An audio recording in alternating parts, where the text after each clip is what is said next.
Hola, muy buenas tardes a todas y todos. Me da mucho gusto saludarles y darles la bienvenida a esta videoconferencia.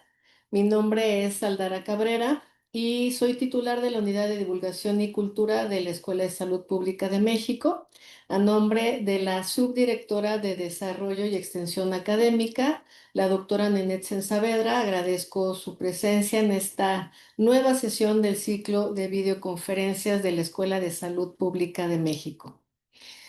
Este espacio se ha caracterizado y ha adoptado la cualidad de fijarse un propósito claro, y este es compartir experiencias, generar reflexión, acercar el conocimiento científico, tanto a las personas profesionales de la salud como a estudiantes, pero también al público que esté interesado en temas que resultan claves para favorecer la salud y el bienestar de la población. Enseguida me voy a permitir introducir una breve reseña del doctor Juan Carlos Vázquez. Como todos y todas sabemos, las enfermedades respiratorias crónicas, como el asma o la EPOC, por mencionar algunas, representan uno de los mayores desafíos para los sistemas de salud a nivel mundial. En México, su detección oportuna, atención integral y fortalecimiento de la educación, tanto en pacientes como en personal de salud, son factores clave para reducir su impacto. Hoy nos honra contar con la participación del doctor Juan Carlos Vázquez García, médico egresado de la Facultad de Medicina de la UNAM y neumólogo por el Instituto Nacional de Enfermedades Respiratorias y la UNAM.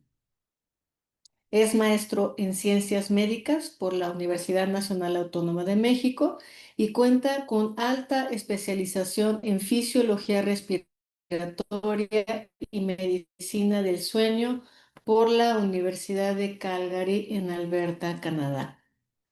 El doctor Vázquez ha tenido una destacada trayectoria académica y profesional. Fue director de enseñanza del INER, el Instituto Nacional de Enfermedades Respiratorias, de 2013 a 2024, y actualmente es profesor titular de neumología y titular de la Coordinación de Investigación Educativa en Medicina Basada en Evidencia de este mismo instituto. Nuestro ponente ha contribuido de manera sobresaliente al desarrollo de conocimiento clínico y educativo en este campo, en su campo de especialidad. Es autor y colaborador de importantes documentos de referencia como la Guía Mexicana del Asma en 2017, la Guía Mexicana de EPOC en 2020 y en el periodo de 2020 y 2025, la Guía Española de Asma y la Guía Latinoamericana de Asma Grave en el periodo de 2020-2025. Además de todo esto, es autor o coautor de más de 70 artículos científicos, 22 capítulos de libro y 12 manuales y libros editados. Fue presidente de la Sociedad Mexicana de Neumología y Cirugía de Tórax en el periodo de 2015 a 2017 y actualmente es vocal del Comité de Educación de la Asociación Latinoamericana del Tórax para el periodo de 2022 a 2028. Le damos una cálida bienvenida, doctor. Gracias por su presencia en esta videoconferencia y sin más le cedo la palabra.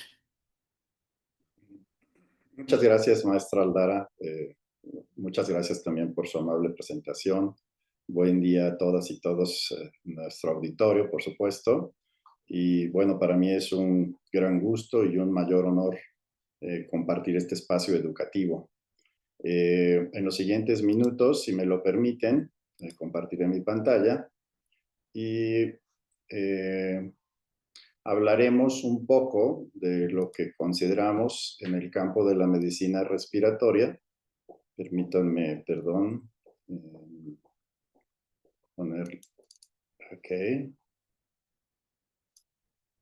Permítanme compartir con ustedes algunos datos y algunas reflexiones sobre los desafíos de la detección, la atención y la educación de las enfermedades respiratorias crónicas. Entiendo que la mayor parte del auditorio es de diferentes niveles en el campo de la medicina y profesionales de la salud. Y bueno, espero que esta información que les presente sea de su mayor interés y utilidad.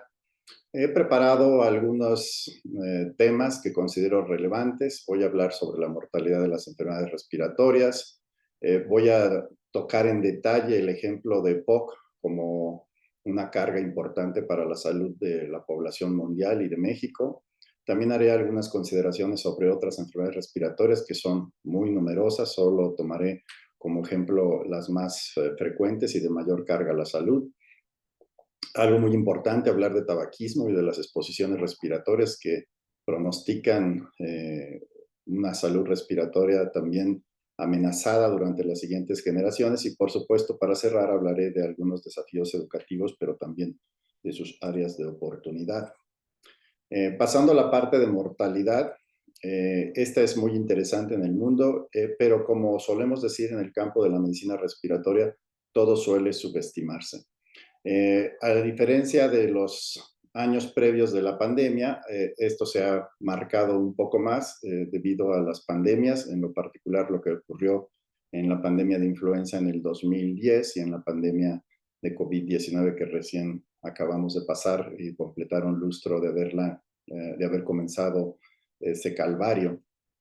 Miren, este es el último reporte del análisis de la carga mundial de enfermedades, el GBD 2023, y pueden ver que ya las infecciones respiratorias que incluyen la tuberculosis, que solían separarse, y las enfermedades respiratorias crónicas están representadas como la tercera y cuarta causa de muerte mundial, unas 8.5 millones de muertes por año, que es algo muy importante, por supuesto solo rebasado por las enfermedades cardiovasculares y las neoplasias. En México se han hecho algunos análisis interesantes, como pueden ver aquí. Este es uno muy reciente, donde pueden ver lo que representó las enfermedades respiratorias en la mortalidad de nuestro país en 2 años característicos, diría yo, 2015 antes de la pandemia y 2021 durante la pandemia. Como pueden ver, el EPOC ya figuraba, como en todo el mundo, en las principales causas de mortalidad, alrededor de 25,000 muertes. Por alguna razón disminuyeron durante la pandemia. Las cifras pueden tener muchos desafíos para su contabilización. Uno de ellas es qué se contabiliza como enfermedad pulmonar obstructiva crónica. Hay varias definiciones en la clasificación internacional de enfermedades y eso también puede variar, así como el diagnóstico exacto.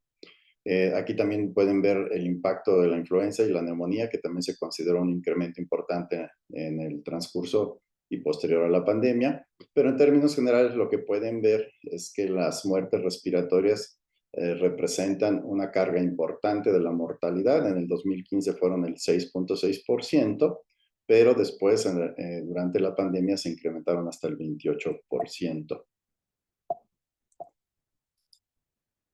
Este es un análisis muy interesante del doctor Pérez Padilla, exdirector del instituto y un investigador emérito.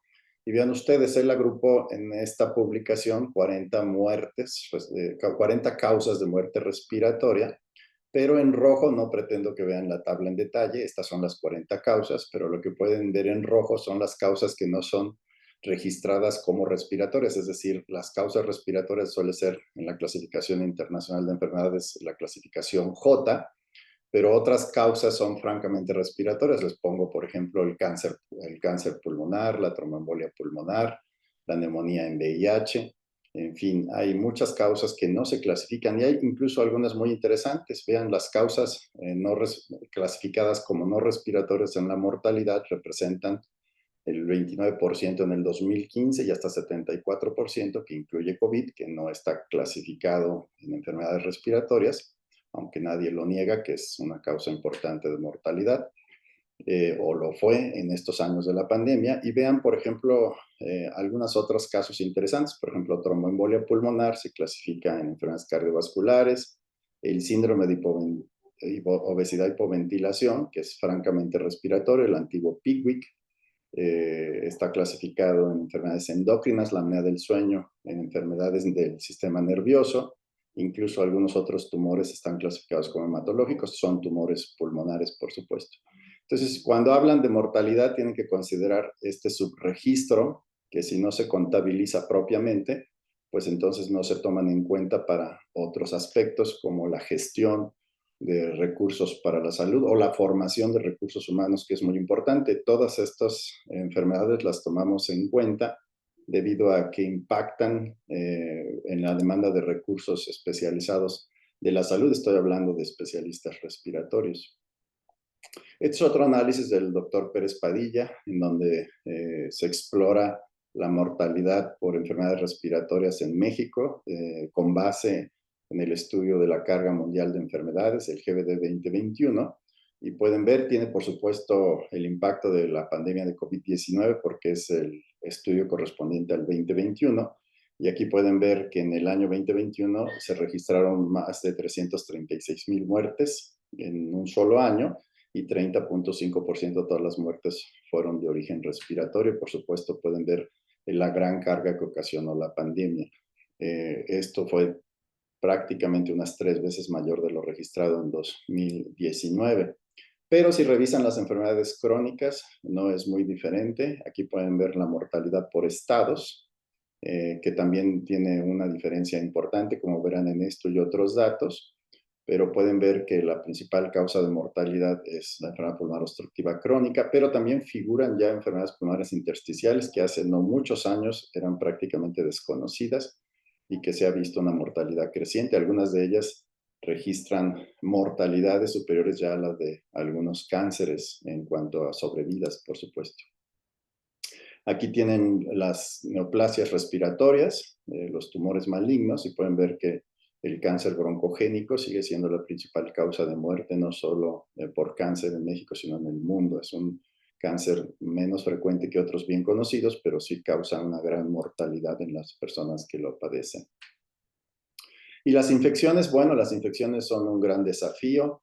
Hay una, como saben, emergencia y reemergencia de infecciones, y hay muchos desafíos al respecto. Yo no las he considerado en términos generales en esta charla, pero es la otra gran carga a la salud de los mexicanos, como pudieron ver en la mortalidad global y por supuesto de México. Y pasaremos a ver algunos detalles específicos de la enfermedad pulmonar obstructiva crónica, que es probablemente la que más se ha estudiado en el mundo y en México en cuanto a su epidemiología y su carga a la salud en todos sentidos. Vean ustedes, este es el último reporte del estudio GBD, que ya es 2023. No pude actualizar todas las diapositivas porque este apareció en este mes de octubre, pero sí tomé algunos datos muy relevantes. La EPOC representa, de acuerdo a este estudio, el 5.7% de todas las muertes en el mundo, y en México es conocido que causa menos de estas muertes, casi la mitad, y por alguna razón tenemos cifras epidemiológicas menores, que no es algo muy bien conocido, pero que se reproduce en muchas enfermedades respiratorias. Este es un análisis con base en el GBD 2021 de la mortalidad por estado, y esto es algo muy interesante en México. Aquí pueden ver la mortalidad nacional promedio, la global, como pueden ver, estamos como a la mitad, pero las muertes en nuestro país, en los diferentes estados, pueden variar casi 3 veces, probablemente debido a las características geográficas y algunas otras no muy bien entendidas, pero bueno, esto es muy variable.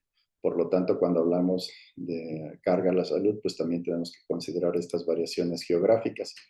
Aquí pueden ver algo conocido en todo el mundo y en nuestro país, en todos los estados, como la mortalidad es creciente desde el año 1990, que existen registros confiables, hasta la actual, ¿no? Entonces es algo también importante para considerar. Y la prevalencia basada en mortalidad también es creciente, aunque estas estimaciones son más variables debido a que se estiman también con base en mortalidad, decía yo. América Latina y México tienen algunos de los estudios más confiables en cuanto a prevalencia. Aquí pueden ver un análisis de varios estudios de América Latina, por lo menos 2. El estudio Platino, que abarcó 5 ciudades de América Latina, entre ellas la Ciudad de México, y uno colombiano.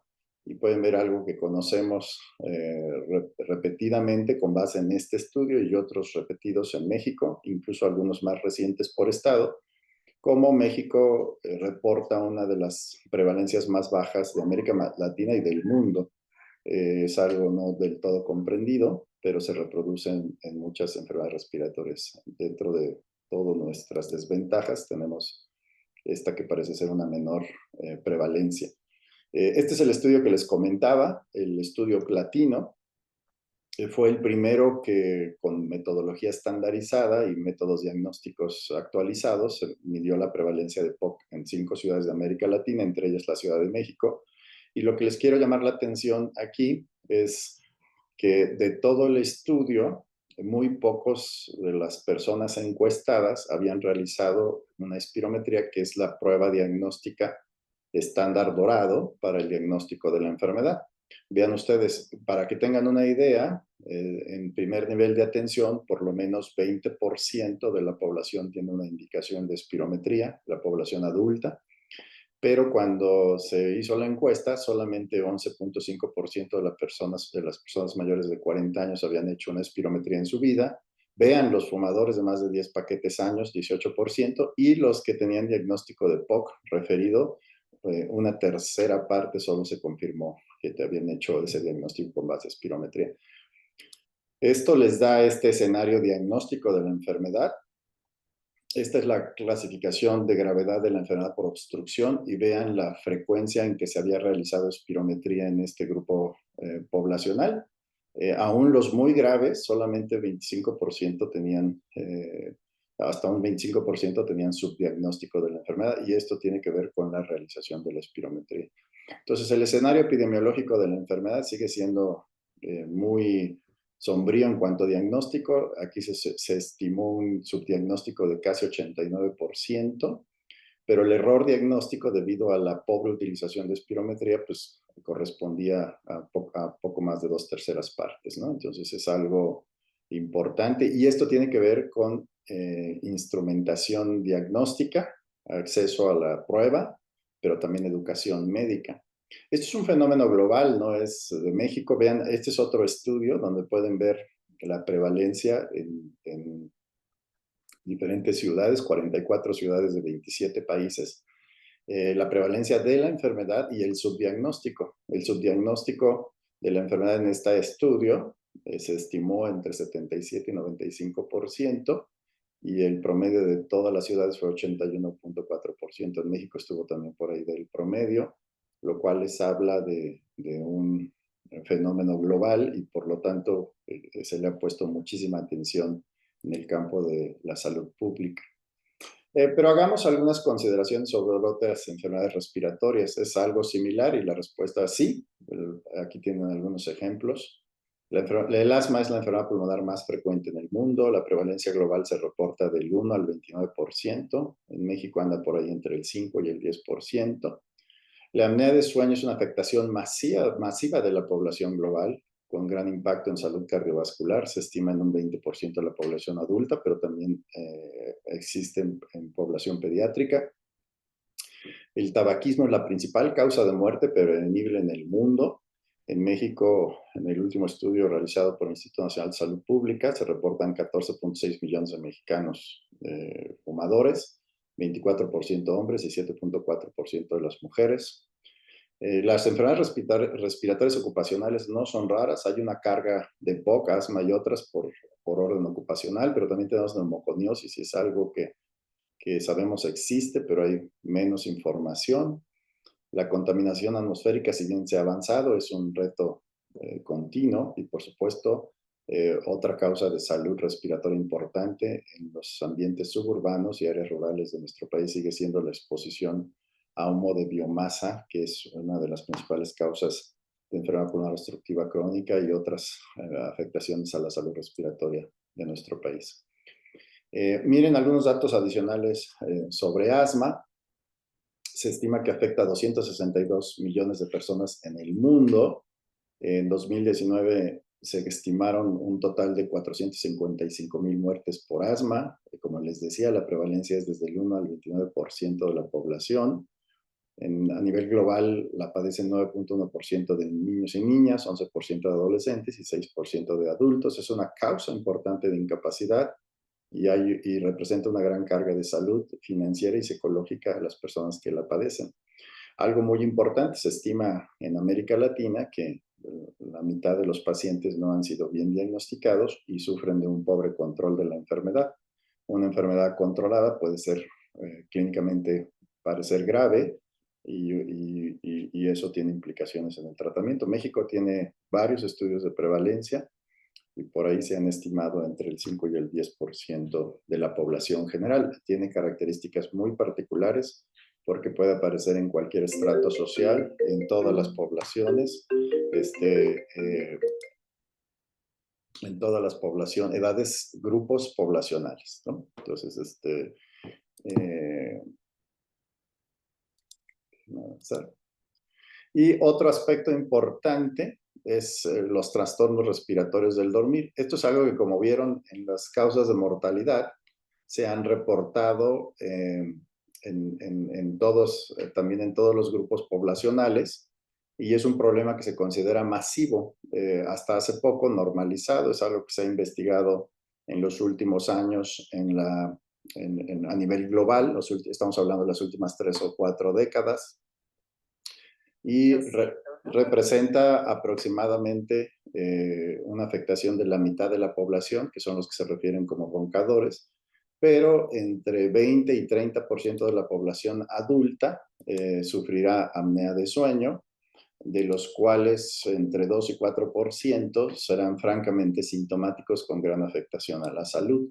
Pero el escenario de atención médica es muy diferente. Por ejemplo, tenemos muy poca población atendida por especialistas y muy pocos incluso en atenciones clínicas especializadas. Este es un escenario que impacta muchísimo en aspectos de salud pública y de atención médica. Vean ustedes, se han hecho estimaciones en América Latina de cómo la prevalencia puede aumentar con la edad. Tenemos prevalencias reportadas hasta de más del 60% en población mayor a 60 años. Y antes se consideraba como por un proceso de envejecimiento y que tenían menos impacto a la salud, pero los estudios más recientes han demostrado que sí tienen una carga a la salud, sobre todo cardiovascular, y lo más importante es que pueden ser atendidos. Algo muy importante, el 10% de las personas que tienen apnea de sueño tienen su forma más grave, aunque no todos los pacientes con síndrome de hipoventilación o obesidad, el antiguo síndrome de Pickwick, tienen apnea de sueño, pero sí el 90%. Se estima que si hicieran las estimaciones más conservadoras, el 10% de los pacientes que tienen apnea de sueño tienen síndrome de hipoventilación por obesidad, que puede ser creciente en relación a la obesidad. Representan 1.2 millones de mexicanos. Esto implicaría llenar el Estadio Azteca más de 10 veces, y esta es la forma más grave con mayor repercusión a la salud de la enfermedad en la población. ¿Y qué decir de tabaquismo y otras exposiciones? Bueno, algo muy importante para entender la carga de las enfermedades respiratorias es entender la exposición del sistema respiratorio. El sistema respiratorio es uno de los sistemas más expuestos al medio ambiente que tenemos. Es muy simple de entender, dado que una persona normal puede respirar entre 10.000 y 40.000 litros de aire al día, y el aire en la actualidad pues lo es todo menos limpio o puro. Hay muchas exposiciones, la contaminación atmosférica, el humo de tabaco, el humo de biomasa, pero también tenemos otras exposiciones marcadas, por ejemplo, el asbesto. Esto es el manejo de asbesto. Esto fue un contenedor de asbesto descargado en Veracruz, era algo conocido, y como ustedes saben, el asbesto es de alto riesgo como causa de cáncer. También tenemos las exposiciones por desastres ambientales, como las erupciones volcánicas, y bueno, de las infecciones, si bien no es el tema principal de la charla, pues sí es una carga, como ya vimos. El tabaco es alarmante porque es una evolución creciente de exposición a productos nuevos de tabaco o de nicotina, y como pueden ver, pues ya no hablamos solo de cigarrillos, sino hablamos de diferentes versiones que han evolucionado y lo que buscan es generar una gran adicción a los productos, a la nicotina y consumo, que es un gran proceso industrial. Entonces, es algo que va evolucionando y que también tenemos que ir aprendiendo cada vez más, porque por sí mismo se define como una enfermedad adictiva. Se calcula algo alarmante escenario respiratorio moderno, que hasta 37 millones de niños y niñas de entre 3 y 15 años consumen tabaco en todo el mundo y con mucho pueden superar ya el consumo de población adulta. Algo muy importante, esta población es vulnerable porque está sometida a exposiciones múltiples. Por ejemplo, algunos productos relacionados con cigarrillos y tabaco fueron vistos más de 3.400 millones de veces en las plataformas de redes sociales. Esos fueron algunos de los mensajes que se presentaron en el Día Mundial Sin Tabaco el pasado 31 de mayo. Y ustedes pueden ver la mortalidad asociada a tabaquismo. La OMS reporta cerca de 8 millones de muertes al año a nivel global. Se considera la principal causa de muerte prevenible en el mundo. 7 millones son por consumo directo y 1.3 millones por exposición de fumadores de tercera mano. Y es algo que también se subestima debido a que la mayor parte de la mortalidad es tardíamente la exposición, después de exposiciones de largo periodo, sobre todo relacionadas a cánceres y enfermedad pulmonar obstructiva crónica y cardiovascular. Estos son los últimos datos de la encuesta del Instituto Nacional de Salud Pública, la encuesta GATS, en donde pueden ver la prevalencia de tabaquismo. Entonces es cambiante por edades y por sexo, pero sigue representando, como ya vimos, más de 14 millones de mexicanos fumadores. Y la relevancia no solo por sí misma como enfermedad adictiva, es la carga a la salud que generan. Aquí pueden ver, por ejemplo, es responsable de 9.8% de la enfermedad cardiovascular, de las muertes, de la enfermedad cerebrovascular, la diabetes, las enfermedades digestivas y, por supuesto, asociado a muchos cánceres, entre ellos los de laringe, el pulmonar, esofágico, entre otros. Entonces, la carga a la salud también del tabaquismo sigue siendo un desafío relevante. Aquí pueden ver que esto es asociado, se correlaciona con el nivel de exposición. Estos son los paquetes por año y pueden ver el riesgo relativo para cáncer, cómo es asociado. Entonces, algo muy importante prevenir el tabaquismo, su inicio como su retiro lo más oportunamente posible. También lo mismo sucede como riesgo relativo para infecciones del tracto respiratorio inferior. ¿Y qué decir de otras exposiciones como el humo de biomasa? Esto es algo que se han hecho muchos estudios, incluso intervenciones, y es algo muy difícil de cambiar, dado que es inherente a los estratos de menos ingresos, pero también que están asociados socioculturalmente a su exposición, que es las cocinas tradicionales y la exposición de humo, y es algo muy frecuente en nuestro país y que tiene una carga relacionada directamente con salud infantil y materna y enfermedad pulmonar obstructiva crónica también asociada a esta exposición. Algunos comentarios sobre la contaminación también atmosférica en general, que es algo que también resaltamos. La contaminación del aire atmosférico o exterior es responsable de alrededor de 4 millones de muertes prematuras al año y de otros 3 a 4 millones que resultan de la contaminación del aire de interiores que acabo de comentar, sobre todo asociado a cocinas tradicionales. La mayoría de las muertes están asociadas a partículas finas, menos de 2.5 micrómetros de ancho, las PM2.5 como se conocen.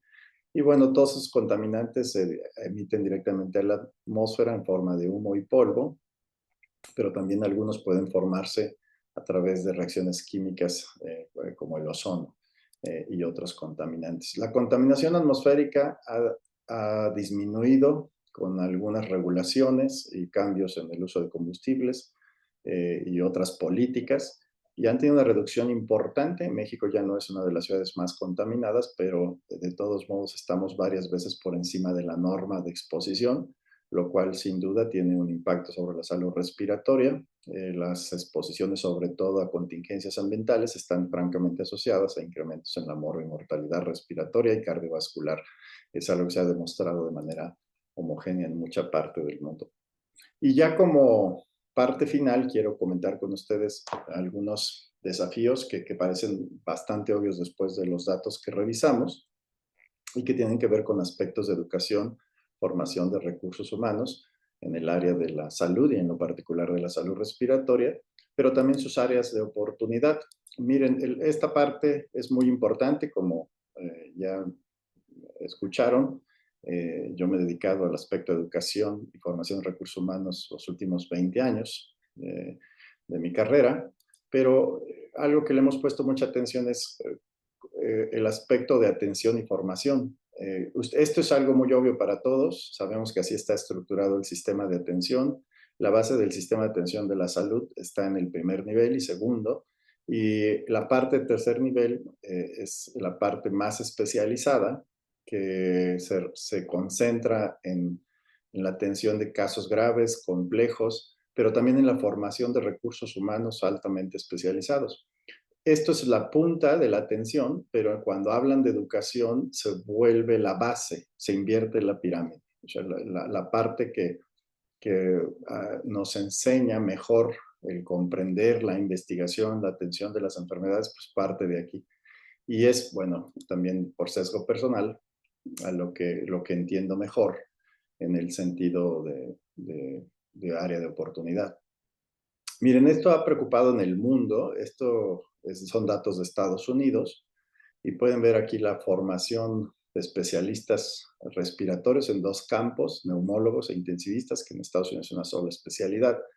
Y pueden ver que ya desde inicios del siglo se estimaba que la demanda de especialistas iba a ser mucho mayor a la cobertura que se tenía y a la formación. Y déjenme decirles que Estados Unidos en esta a la fecha de esta publicación formaba más de 10 veces especialistas en medicina respiratoria comparada con México, cuando su población es 2 o 3 veces mayor. Y estas son unas estimaciones que nosotros hicimos para la gestión de formación de recursos humanos hace unos 10 años. Nosotros hasta hace unos 15 años teníamos un crecimiento promedio de 22 especialistas por año, lo cual era un déficit mayor. México, como saben, hasta antes de la pandemia tenía una política de formar un número limitado de especialistas y a la fecha seguimos sufriendo la carencia de los mismos.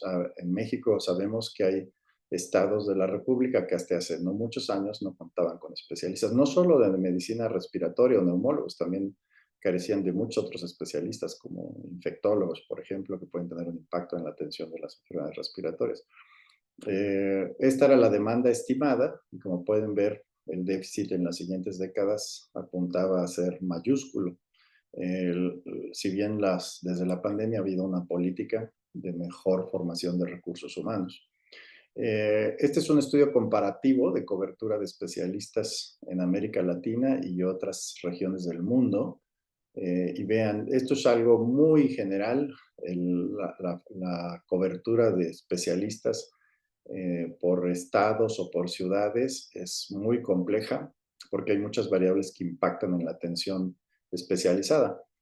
Tiene que ver con hospitales, organizaciones del sistema de salud, la concentración propia de los especialistas que tienden a concentrarse en centros especializados, centros de atención médica, pero también en grandes ciudades, centros de formación, la feminización de la medicina también tiene un impacto. En fin, es muy, muy complejo, pero México hasta hace no muchos años figuraba en uno de los países con menos cobertura de América Latina por parte de especialistas.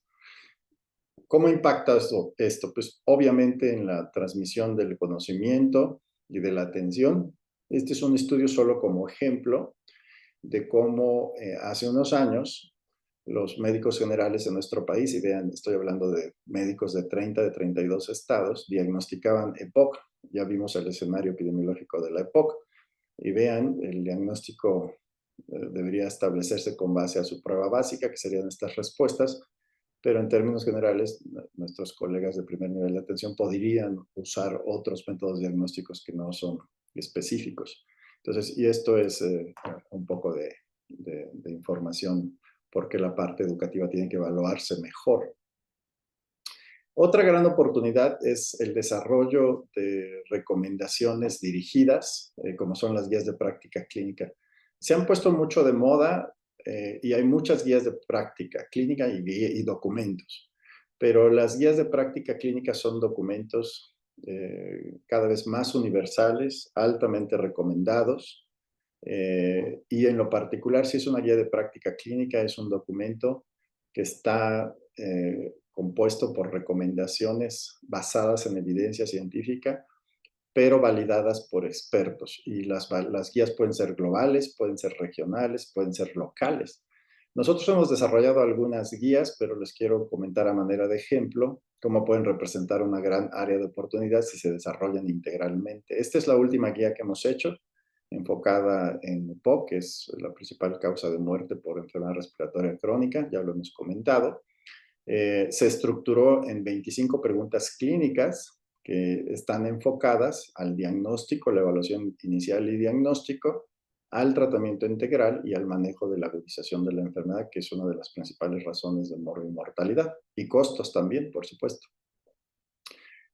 Cada pregunta tiene una serie de recomendaciones, una o varias recomendaciones dirigidas a estos aspectos, hechas por expertos y validadas con metodología muy estricta. Muchas guías tienen sesgos de prescripción de medicamentos en el sentido de que están enfocados a regular o a recomendar los mejores medicamentos, pero se han alejado o a veces se alejan de los aspectos integrales de atención. Miren, por ejemplo, estas son las 8 variables pronósticas que consideramos para la integración del manejo de la enfermedad, con base en metas y estrategias específicas.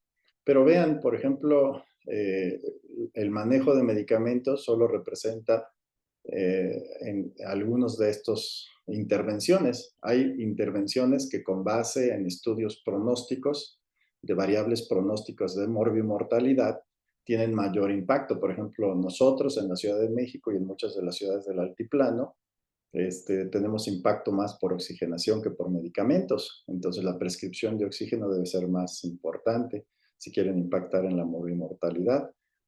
Otros aspectos de intervención, como por ejemplo el retiro de tabaquismo, es el que tiene más impacto, pero es a veces el que menos atención le ponemos. En muchas partes del mundo, los ensayos clínicos reportan tabaquismo activo hasta en el 50% de los integrantes o de los participantes. Entonces, a veces ponemos la atención en mucho de aspectos farmacológicos, pero nos olvidamos del manejo integral de los enfermos y cada vez tenemos más información clínica y científica que demuestra que las intervenciones en el estilo de vida, la actividad física, la nutrición, el ejercicio, las exposiciones y otros aspectos pueden tener mucho impacto pronóstico en la calidad de vida y en la sobrevida de los enfermos. Entonces necesitamos información más analizada, más ponderada y por supuesto en las características propias de nuestro país y abarcando las áreas de oportunidad que tenemos.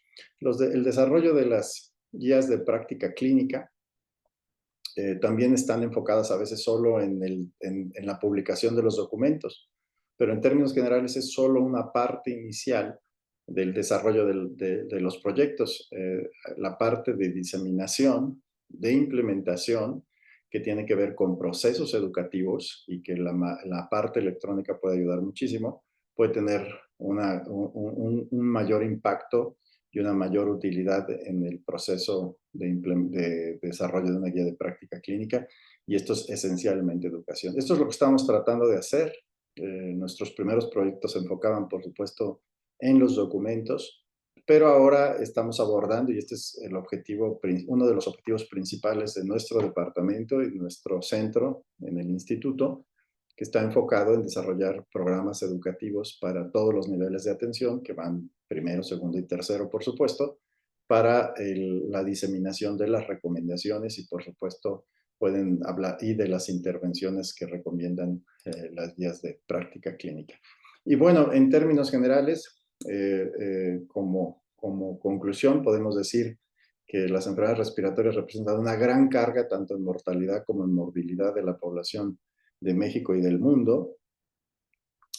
Hay una gran subestimación y un subdiagnóstico y por lo tanto un pobre control de las enfermedades.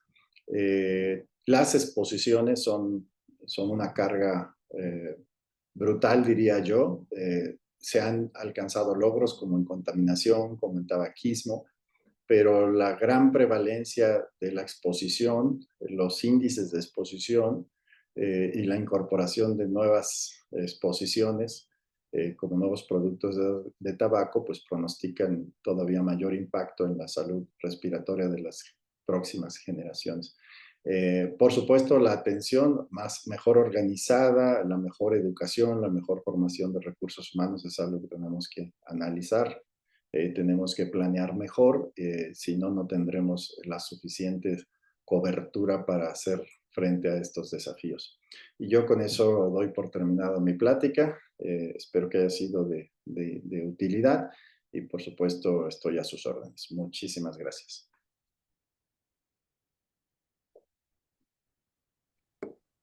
Muchas gracias, doctor.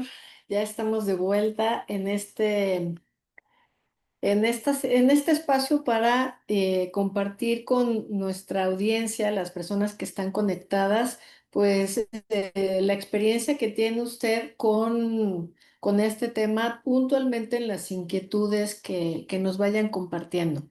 Entonces, si me lo permite, para dar tiempo a que nos lleguen preguntas, inquietudes y comentarios de quienes se conectaron a esta sesión, yo quisiera nada más como a manera de síntesis o puntualmente para que se nos quede fácilmente en la mente como un recordatorio. En una de las gráficas que acaba de mostrar se hace evidente que con el ritmo actual de formación es imposible reducir el déficit de neumólogos en el país. Entonces, desde su perspectiva, ¿cuáles son estos desafíos que acaba de mencionar, pero quizá un poco más en concreto, que enfrenta México para revertir esta tendencia y garantizar una cobertura adecuada de especialistas en enfermedades respiratorias, considerando el campo desde la formación médica hasta pues, la política pública para atender mejor esta necesidad? Maestro Aldarabón, es una pregunta muy importante.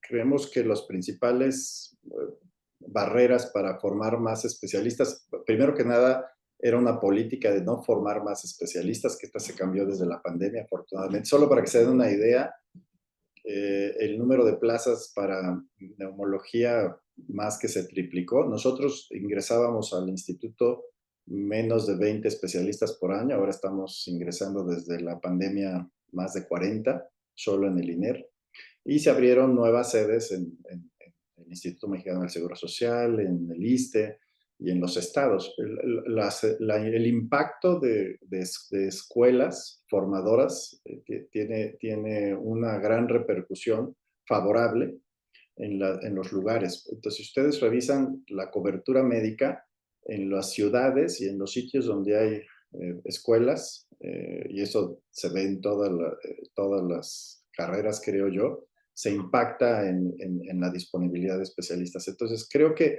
más allá de generar más plazas, nosotros creemos que la perspectiva se basa favorablemente más en la formación de escuelas. El incremento de plazas fue muy bueno, pero también nos encontramos que las sedes estaban saturadas.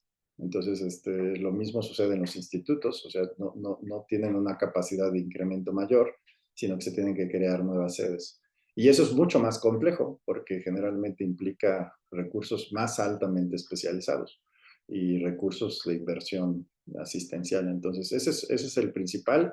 Y no es solo a nivel de especialistas. En el INER se crearon escuelas especializadas, por ejemplo, de terapia respiratoria a nivel licenciatura, especialidades de enfermería y a otros niveles, altas especializaciones. Incluso nosotros tomamos la política de fusionar la especialidad de neumología como medicina crítica. Entonces llevamos 3 generaciones, nuestros especialistas ahora ingresan a una sola especialidad, dado que el especialista respiratorio es responsable de la prevención hasta la atención del paciente más crítico. Esas son 2 especialidades separadas previos a la pandemia, y nosotros tomamos la decisión de formar para una sola especialidad cubriendo ambos campos, con miras a una mejor atención de los enfermos respiratorios, pero también representan desafíos educativos mayores. Bueno, como bien lo comentó durante su exposición, es algo que se debe abordar de esta manera integral y multisectorial para poder atender la necesidad que se hizo, como también ha mencionado, a raíz de la pandemia de COVID.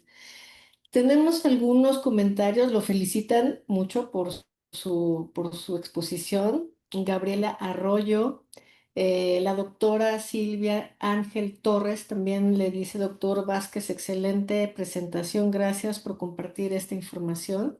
De eso se trata este ciclo de videoconferencias, aprovechar al máximo la experiencia de nuestros ponentes. Y tenemos también en la sesión, en el chat de preguntas. Janet Real pregunta cuáles son las siguientes guías que plantean desarrollar y qué recomendaciones daría al primer nivel de atención para el desarrollo de competencias en el personal de salud. Eh, bueno, en cuanto a la primera parte de la pregunta de la doctora Real, estamos desarrollando la parte educativa de la Guía Mexicana de POC. Esperamos que antes de que termine el año tengamos disponible la página web que está planeada a tener sistemas de educación en línea para todos los niveles de atención. Esto implica desde pacientes hasta médicos, colegas de primer nivel, segundo y especialistas. Eh, y estamos en el desarrollo de la Guía Mexicana de Tabaquismo. El proceso de desarrollo de una guía es muy compleja, hay muchas guías, no se compiten, cada visión del desarrollo de una guía tiene objetivos particulares. Nuestro objetivo es tener documentos actualizados, muy confiables, muy adaptados a la realidad de la medicina mexicana y la medicina respiratoria y sobre todo en el contexto educativo. O sea, son proyectos científicos educativos para nosotros. Entonces, y tenemos algunos otros, como saben, ya hemos hecho algunas guías, vamos a actualizar la guía de asma, pero en el aspecto segmentado de crisis, que es un problema importante a resolver. Las guías se planean con base a enfermedades o intervenciones, y en el contexto de intervenciones creemos que la que vamos a desarrollar, no creemos, ya está agendada, es la de oxigenoterapia. Esto es un trabajo de grupos especializados y de mucha gente. Nosotros solo representamos el área coordinadora y metodológica. Pero bueno, en una guía participan muchas personas de todo el país y de todas las instituciones. Entonces, esperamos que con el tiempo, cuando todos los colegas estemos más integrados y más involucrados, tengamos mucho mayor disponibilidad de los documentos. Como ya les platiqué, el proceso de diseminación, educación, incluso de validación, pues es un proceso de largo plazo y es algo que tenemos que superar. Son los documentos de referencia en la actualidad para la atención y las intervenciones. Y en los aspectos educativos, yo creo que nosotros hemos tenido experiencias muy interesantes en todo el país en la parte de educación y tenemos una gran variabilidad y en cuanto a la disponibilidad de recursos. No, México es, como solemos decir, para muchas cosas, es muy heterogéneo, es muchos Méxicos y creemos que deben explorarse los aspectos de cada región o cada estado, fortalecer los estados, sobre todo con el contexto que hablábamos de la distribución de escuelas y de especialistas. Creo que esa es la parte más importante, pero nosotros desde el instituto en lo que nos enfocamos, y esta charla y esta plataforma es un buen ejemplo de ello, es probablemente en la generación de información confiable, validada y por supuesto electrónica. Y creemos en la actualidad que es mucho más fácil educar a los pacientes con redes. La información ahora sobra y los canales también, pero la información confiable, práctica, bien generada es mucho menor. Entonces, creemos que yo les recomendaría, cada vez hay más información disponible. Muchos de los colegas activos no somos nativos digitales, somos como nuestros hijos a lo mejor, pero tenemos que acostumbrarnos, ¿no? Entonces, no estamos, muchos colegas no estamos todavía acostumbrados a la educación digital, pero como les decía, esperamos lanzar nosotros una página web específica de guías práctica clínica, en lo particular de medicina respiratoria, antes de que termine el año, en lo particular de POC, y estoy seguro que estos instrumentos y plataformas serán muy útiles para la educación. Entonces, la disponibilidad de la información más útil desde el punto de vista de evidencia científica y, por supuesto, traducida por expertos de todas las áreas y dirigida a todos los niveles de atención. Creo que eso es lo mejor que podemos hacer, pero sin duda es un esfuerzo que depende de la participación de todos los que veamos pacientes respiratorios, que yo les puedo decir que son todos los profesionales de la salud. Muchas gracias, doctor. Creo que por ahí también queda respondida esta inquietud de la doctora Janet, ¿no? En cuanto a las recomendaciones que daría usted específicamente al primer nivel de atención para el desarrollo de estas competencias, ¿no? Acceder a la información y a los recursos que estén desarrollando específicamente ustedes ahorita en el INER. No sé si quiera agregar algo más. Eh, Creo que es muy importante que todos los profesionales de la salud tengamos siempre puesta nuestra atención en la evolución tanto del diagnóstico como de la atención de las enfermedades. Todos los que nos involucramos en esta área profesional sabemos que es un gran desafío la actualización y la atención. Pero bueno, también sabemos que es parte de nuestra esencia y sabemos que es la experiencia que tenemos nosotros de educación desde el primer nivel de atención es una gran participación. Creo que más bien hemos sido, más bien estamos en deuda con todo el primer nivel de atención. Entonces a mí me encanta ver estas plataformas y estos escenarios porque creo que democratizan, para usar términos modernos, ¿no? El acceso a la información. Entonces, yo felicito al Instituto Nacional de Salud Pública, que también hace grandes esfuerzos de educación, y el INER también hace esfuerzos mayúsculos. Entonces, yo estoy seguro que trataremos de dirigirlos cada vez más. Y esa es mi respuesta a la pregunta que se la doctora Jan, ¿qué hacer para fortalecer las competencias? Buscar, la información ahora sobra, pero la información confiable es menor, ¿no? Y profesionalmente bien desarrollada. Entonces, las universidades y los institutos nacionales de salud sin duda somos la mejor fuente para ello y tenemos una gran obligación, pero también un gran compromiso y un gran entusiasmo para hacerlo. Así de que Sí, sin duda. síganos en esta plataforma.